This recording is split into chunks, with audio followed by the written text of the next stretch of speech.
Halo teman-teman, perkenalkan nama saya Juan Angela Alma. Kali ini kita akan belajar mengenai standarisasi jaringan.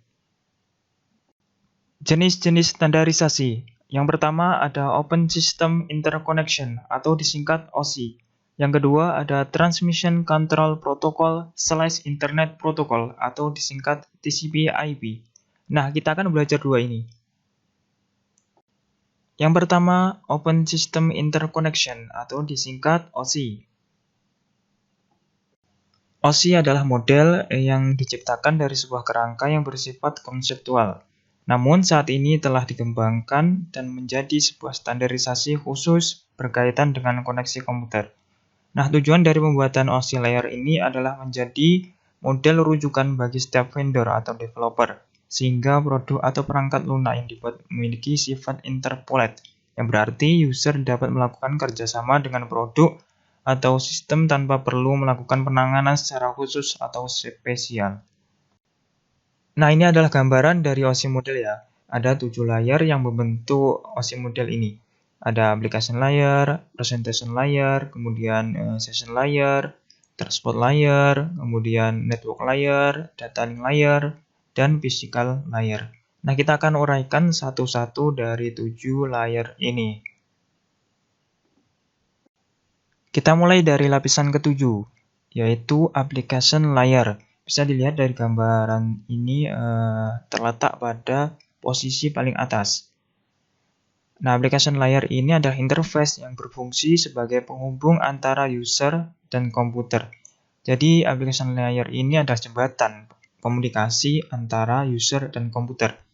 Contoh application layer adalah Telnet, FTP, DNS, MMTP, dan SNMP. Kemudian lapisan ke-6, yaitu presentation layer. Bisa dilihat dari OSI model berada pada posisi kedua, dari atas. Layer ini mempunyai fungsi untuk mentranslasikan format data yang akan ditransmisikan oleh aplikasi melalui jaringan ke dalam format yang dapat ditransmisikan oleh sebuah jaringan. Jadi dia itu menyediakan sistem penyajian data ke application layer. Contoh presentation layer yaitu MIM, SSL, TSL, dan lain sebagainya. Lanjut lapisan kelima, yaitu session layer. Merupakan lapisan yang berfungsi untuk mendefinisikan bagaimana sebuah koneksi dapat dibuat, dikelola, dan dikembangkan. Jadi session layer ini bertugas mengkoordinasi jalannya komunikasi antar sistem. Contoh protokol yang berada pada session layer adalah NFS, SMP, RTP, dan lain-lain. Selanjutnya lapisan keempat, yaitu transport layer. Mempunyai fungsi untuk memecah data menjadi paket-paket data, serta memberikan nomor urut untuk setiap paketnya, sehingga nantinya dapat disusun kembali saat sampai pada tujuan. Pada layer ini juga menentukan protokol yang akan digunakan untuk mentransmisikan data, seperti protokol TCP. Jadi transport layer ini bertanggung jawab atas keutuhan dari transmisi data dan juga menentukan protokol yang akan digunakan seperti protokol TCP atau juga bisa UDP. Kemudian lapisan ketiga yaitu network layer. Tugas dari network layer adalah membuat header untuk paket yang berisi informasi IP. Baik IP pengirim atau IP tujuan. Pada suatu kondisi, network layer juga melakukan proses routing melalui internet working dengan menggunakan bantuan router dan switch pada layer ketiga. Kita masuk pada lapisan kedua, yaitu data link layer. Pada data link layer memiliki tugas untuk menentukan setiap bit data, dikelompokkan menjadi format yang disebut dengan frame. Pada level ini juga terjadi koreksi kesalahan, flow control, pengalamatan hardware atau perangkat kelas, seperti halnya pada MAC address, serta menentukan bagaimana perangkat jaringan seperti hub, repeater, bridge, dan switch pada layer 2 dapat beroperasi. Nah, kita masuk pada lapisan terakhir, yaitu physical layer. Fungsinya adalah untuk mendefinisikan media transmisi jaringan. sinkronasi bit, metode pensinyalan, serta membangun arsitektur jaringan seperti pengkabelan dan topologi jaringan. Pada tahapan atau level ini juga mendefinisikan mengenai bagaimana sebuah NIC atau Network Interface Card dapat berinteraksi secara langsung dengan media kabel dan perangkat radio. Untuk setiap pengiriman data melalui tiap layer dapat dianalogikan seperti Anda mengirim surat. Selanjutnya, cara kerja OSI model dimulai dari application layer, mengirimkan data yang dikirim pengguna kepada perangkat komputer penerima data. Kemudian oleh presentation layer, terjadi konversi email menjadi sebuah format jaringan. Selanjutnya pada session layer akan membentuk sesi perjalanan data hingga seluruh proses pengiriman data selesai dilaksanakan. Selanjutnya di dalam transport layer, pengiriman melakukan pemecahan data. Kemudian data tersebut dikumpulkan pada transport layer penerima. Jadi pada transport layer ini dipecah datanya menjadi paket-paket. Selanjutnya oleh network layer membuat sebuah alamat sehingga dapat menuntut dan mengarahkan data hingga sampai pada tujuan yang benar. Selanjutnya di dalam data link layer akan dilakukan pembentukan data menjadi bentuk frame serta alamat fisik. Dan pada lapisan utama terjadi tepatnya physical layer, data akan dikirim melalui medium jaringan menuju lapisan transport penerima. Nah, langkah ini berakhir pada alur jalannya proses akan berbalik dari physical layer menuju application layer. Nantinya akan mengarah pada jaringan komputer penerima. Nah, kita masuk pada pembahasan TCP/IP, yaitu jenis standarisasi yang kedua.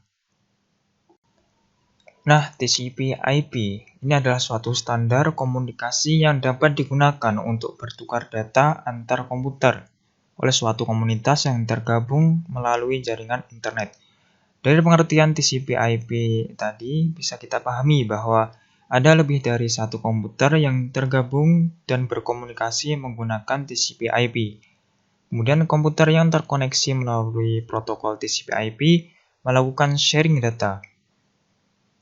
Dan juga komputer yang terkoneksi TCP/IP juga berarti terkoneksi dengan internet. Nah, ini adalah gambaran model dari TCP/IP. TCP/IP ini terdiri dari 4 layer. Yang pertama ada application, transport, network, dan network access. Mari kita bahas satu persatu. Yang pertama, lapisan application atau application layer. Lapisan ini adalah lapisan yang paling dasar dari sebuah protokol TCP/IP. Memiliki kontak langsung dengan pengguna, contohnya aplikasi yang digunakan ketika bermain komputer. Pada tahap yang satu ini, aplikasi yang Anda jalankan mempengaruhi jenis protokol lanjutan yang akan digunakan. Misalnya, jika Anda membuka sebuah web browser, maka komputer akan secara otomatis menjalankan protokol HTTP. Lain halnya jika Anda ingin mengirim file, maka protokol yang akan digunakan adalah FTP atau File Transfer Protocol. Selanjutnya ada lapisan transport atau transport layer. Lapisan ini berfungsi untuk menjembatani transportasi pemindahan data antar komputer. Pada layer ini ada 2 jenis protokol yang sering digunakan, yaitu UDP ataupun TCP.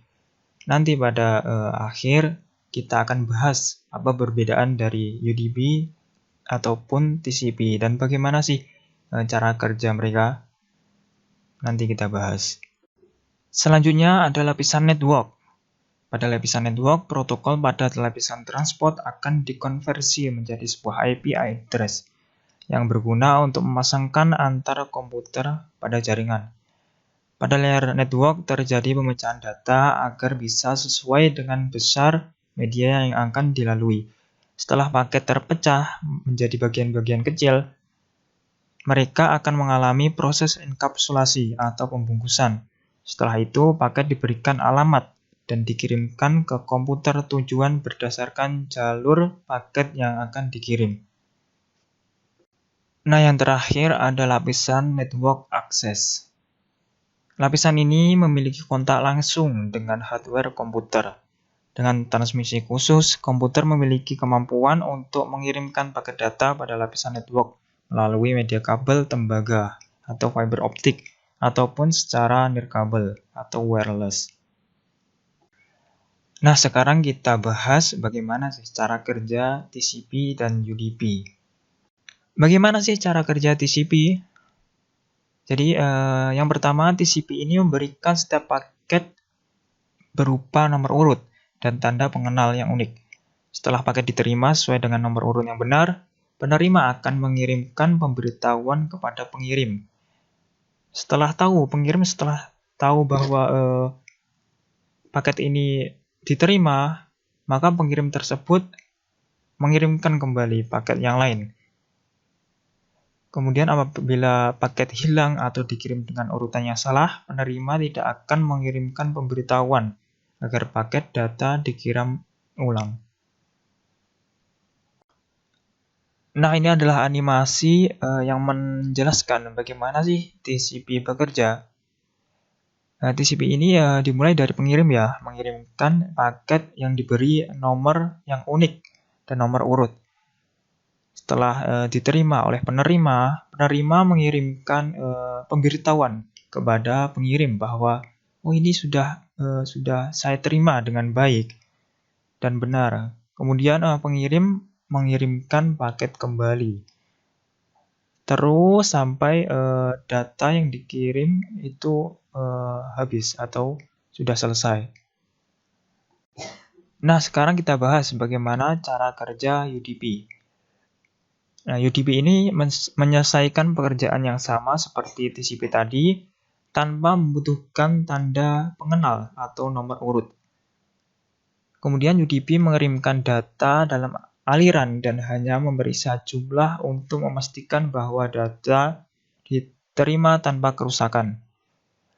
UDP ini hampir tidak mengoreksi kesalahan pengiriman dan tidak peduli apabila paket hilang.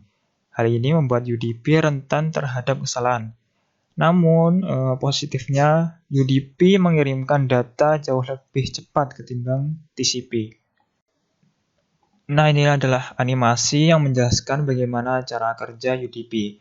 Jadi dari pengirim ini mengirimkan beberapa paket data tanpa menggunakan nomor ID atau nomor urut atau nomor unik.